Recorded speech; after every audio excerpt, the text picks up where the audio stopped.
Hey everyone, welcome back. I am hanging out beside my traveler palm again because I have finally found, it looks like a good place to shoot my videos. There's a lot of natural light in this room, so it helps a lot. Today I want to talk to you about prayer and in relation to God being silent. I know all of us have a moment in our life where we felt that way, where we were just, we're praying to God about the same thing over and over again, and it just feels like sometimes the years can go by and we feel like he's silent, like he's not answering our questions. It's really, really easy to feel like he's abandoned us in those moments. And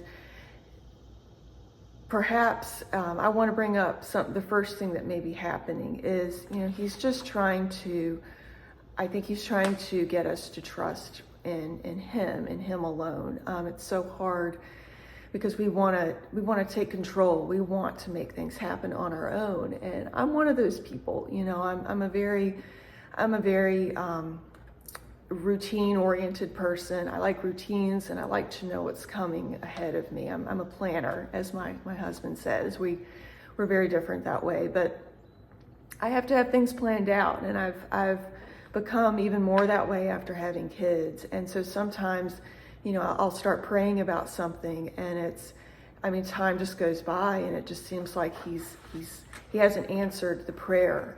And I think our natural tendency is to just want to, okay, I'm going to take this into my own hands. I'm going to make this happen, no matter, what I've got to do. It's, and I think that's why you hear of Christians a lot of times they get sucked into like astrology and things like that, because it's like we want to know, we have that, we want to know how's our life going to pan out? How are things going to work in the future? And the problem with astrology is that although it is, when I was a lot younger, I actually did look into astrology for a little bit, and it is accurate, the Vedic astrology especially, but at the end of the day, it's not trusting God. You're trusting in something that, it's really from the demonic realm. I'm just gonna put it bluntly. It is from the demonic realm, and you don't know what you're inviting into your life when you do that.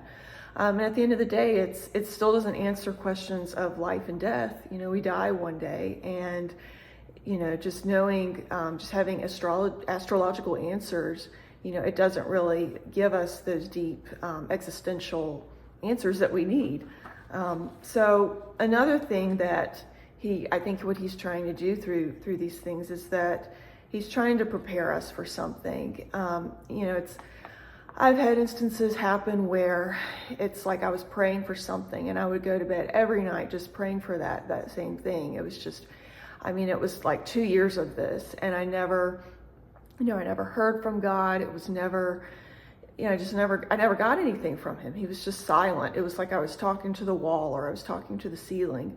And then one day, this lady who I did not know at the time, it was through a church function that we went to. She ended up praying with me about what it was that I was praying about for so long, and I felt seen by God. It's like finally, it's not that the prayer was answered, but it was that this person came along and gave me that encouragement that I needed, and he knew that that's what I needed in that moment. It wasn't to have the prayer answered; it was to have that encouragement and just to feel like, wow, somebody sees what I'm going through, and I could just rest in his timing from that point on. It was like, okay, he sees me. He knows how I'm feeling. He's given this, he's given me a friend to come alongside with me and to pray.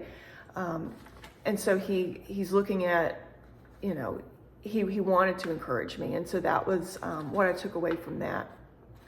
So like I said, it can be a timing issue. It can just be, he's got something bigger for you down the road. And so he wants you to go through this season. We have so many seasons where things are dry. It's like, where are you, God? I don't see you anywhere.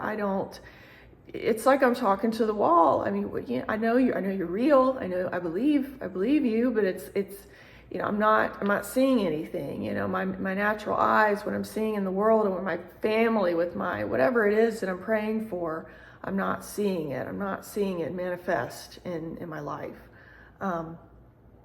So, another example I'll use personally is when I was going through the miscarriage issues. It's like, I think for so long I just prayed, I just want another child. I want another child. And I'm looking at that end goal. And, he wanted me to trust in him, like no matter, just to have that peace, no matter what the circumstances, what the final outcome was like, whether or not I had another child or whether or not I didn't. It was, to just trust in him and to believe that he's good. So he's working everything for my good. And so I finally reached that point where, okay, I have peace about things, no matter which way they go. And it seems like that's when I finally found out that I was having my son, because, it really does work like that. There are lessons that can be learned through those seasons that you're just not hearing anything from God. Some Bible examples, because I always do that. I'm going back to the Bible. What are some examples from the Bible about this? The book of Job, it's really, most people, when they read the book of Job, it's disturbing. Even as a believer, as an unbeliever, just reading the book of Job, it's like, why did this man go through all? He lost everything. And, he's pleading with God. He's never like blaming God. It's really, really strange. He's never blaming God, but he's pleading with God. Like, why have you done all of this? And God's silent through much of the book. You don't really hear much from God. And it's, from what I've heard as far as interpretations of the story is that, Satan was, he was being used to, to sift Job, to, really just to try his faith. God allowed all of this stuff to happen. He wasn't, making all of this happen. That's what I believe, with today's world that we live in. God's not, he's not causing the things to happen. They're happening, but he does allow certain things to happen. And it's, it's a mystery as far as, what he was doing through all of that. But Job really did show his faithfulness to God through all of that. David also cries out to God through much of the Psalms. God, why did you allow this to happen? Why? It's like, why? That's like the universal question. It's like, why is this happening? Why is that happening? It's you also hear of Jesus on the cross. My God, why have you forsaken me? That's the human condition right there. That is how we feel separated. That's why when we are new in Christ, we have to remember that God has not forsaken us. He died on the cross for us. We died with him, and he is with us all the time. We're never alone, and he never will leave us. And so, I've listened to this person on YouTube who's just, he's wonderful.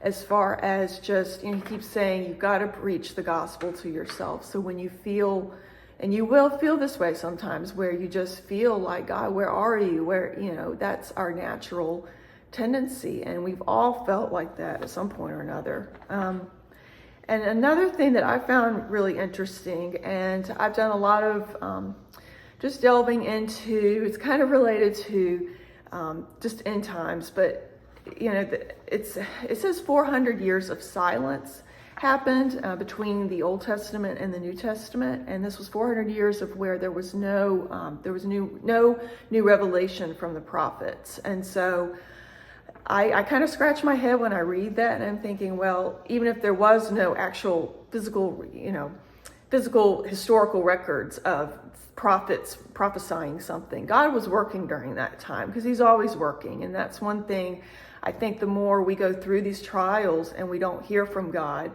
and then something happens, and that's another thing I want to talk about in just a minute. It's like we realize, yes, he was working all along, and I couldn't see it, but now looking back, he was working at all times. So we just have to believe that God is working for us and working all things for our good. So many times we want to look to the natural. We just want to look at what's right in front of us, and we can't do that. That's not faith. Faith is trusting and believing something when you don't have the physical evidence for it. In fact, sometimes you see the contrary to that. It's in this natural world, a lot of times we're being fed one thing, and that our faith is having to, it's coming up against our faith. And so, I think the enemy uses this a lot, where he knows what to get at, he knows what to, it goes back to the garden where Adam and Eve, they were questioning God's goodness.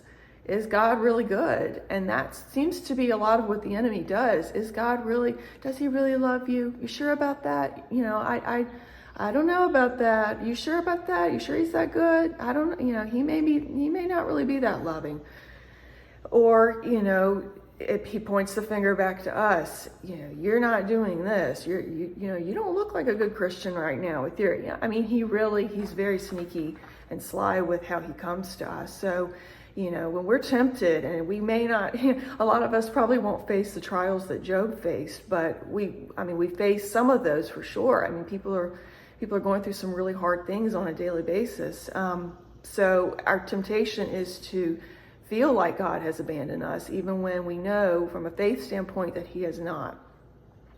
So, he's always working even when we cannot see it. And I feel like a lot of times he allows things to come to a crescendo, where it's like, this feels like it's going wrong. This feels like it's going, it's like the saying, when it rains, it pours, where it's just, everything just seems to be not going well. And then boom, it's like the revelation happens. It's like there's some type of epiphany, people call it a breakthrough type of thing, where, you come to this revelation, and you couldn't have come to that revelation without had gone through that fire, that rough period. And so another thing we can remember is just to focus on those times in our lives when God has shown his faithfulness. I think the past is that's something we can really glean from it. We don't want to live in the past, because